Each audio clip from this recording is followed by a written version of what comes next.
आप्पे बनवण्यासाठी मी इथं 1 वाटी रवा घेतलेला आहे. आपल्याला दही लागणार आहे. रव्यामध्ये दही मिक्स करून घेऊया. अर्धी वाटी दही मी इथं गोडच घेतली आहे. थोडं थोडं पाणी टाकत यामध्ये मिक्स करून घेऊ. अजून थोडं पाणी टाकून मिक्स करून घेऊ. रवा इथं मी बारीकच घेतलेला आहे. चांगलं मिक्स झालेलं आहे. आता हे असं पाहिजे. 10 मिनटं आपण याला भिजत ठेवूया. इथं मी बारीक कापलेला कांदा, मिरची, टमाटे आणि थोडीशी कोथिंबीर घेतलेली आहे. 10 मिनटं झालेली आहे. आपल्याला रवा चांगला भिजलेला आहे. यामध्ये सर्व मिक्स करून घेऊया.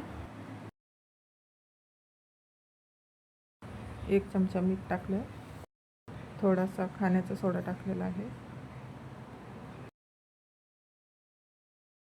आपले पात्र आता मी गरम करून घेतलेलं आहे आणि त्यामध्ये थोडं थोडं तेल टाकते आहे. एक एक करून टाकून घ्यायचं आहे. पूर्ण हे सर्व पूर्ण कडाकडाने टाकून घ्यायचं आहे. रव्याचे आप्पे करणं खूप सोपं आहे. नक्की करून बघा. पूर्ण आप्पे पात्रामध्ये टाकून घेतल्यानंतर यावर आपण झाकण ठेवून घेऊया.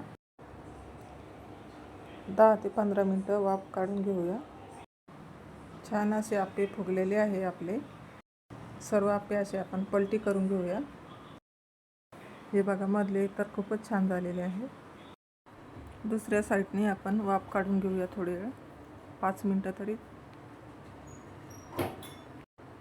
छान असे आप्पे तयार झाले आपले. किती सोप्या पद्धतीने बनवून दाखवलेले आहे. व्हिडिओ आवडला असेल तर लाईक करा, सबस्क्राईब करा आणि शेअर करा.